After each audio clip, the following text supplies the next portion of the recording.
Mr. Chairman, I have a unanimous consent request. You may state your request. The DOE responds to Ambassador Sondland's comments before the House Intelligence Committee attributable to the DOE Secretary of the Press Secretary. Ambassador Sondland's testimony today misrepresented both Secretary Perry's interaction and with Rudy Giuliani and direction the Secretary received from President Trump. As previously stated, Secretary Perry spoke to Rudy Giuliani only once at the President's request. No one else was on that call. At no point before, during, or after the phone call did the words Biden or Burisma ever come up in the presence of Secretary Perry. Again, I ask that that be entered into the record. Without objection, although I would note that they've also refused to come and testify under oath.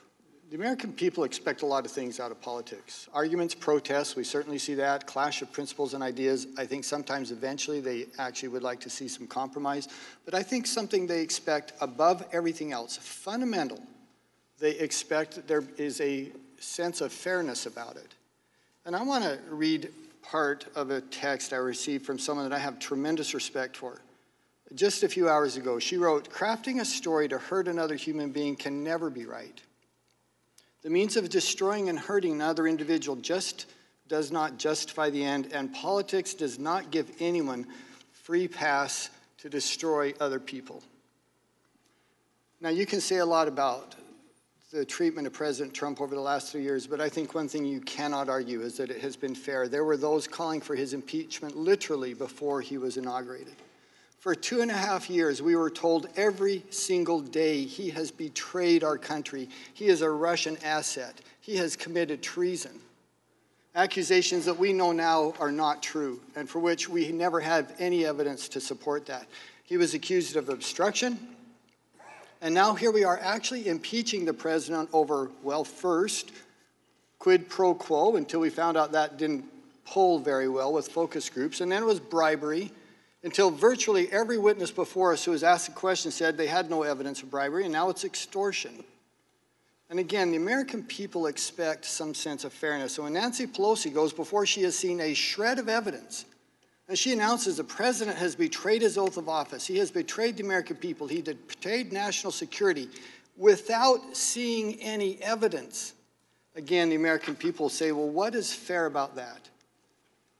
So the question before us now is, again, extortion. That's the latest version of the charges against the president. I'm not an attorney. Extortion sounds pretty scary. It's kind of serious. I had to look it up, what it means. It means obtaining money or property by threat to a victim's property or loved ones. Mr. Ambassador, I'm going to read you a couple quotes from President Zelensky and then ask you a question. First, from a Ukrainian press release, Donald Trump is convinced that the new Ukrainian government will be able to quickly improve the image of Ukraine. Complete investigation of corruption, which inhibited the interaction with Ukraine and the USA. Does that sound like President Zelensky is being bribed or extorted in that comment? As I testified previously, I'm not a lawyer either, and I don't want to characterize any legal terms. I really don't. That's fine. I think most people would read that and say, that doesn't sound like he's under severe pressure. He makes it very clear in his own words then. Ukrainian President Zelensky told reporters during a joint press conference with Donald Trump that he was not pressured by the U.S. president. Again, I was not pressured. He used another time. There was no blackmail. I would ask you, do you think he felt like he was being extorted by the president based on these comments? I really think that's for the committee and the Congress to... Well, you know what, Mr. Ambassador, it's really for the American people. I agree. And the American people aren't stupid. And the American people can hear that, and they can say, I don't think he was under duress. I don't think he was being extorted. I don't think there was an exchange of a bribe.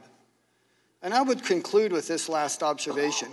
It is common for our national policy to withhold aid for various reasons. You know that's true as an ambassador. Is that not true? That's true. It's frequent, isn't it, that we will withhold aid for various reasons.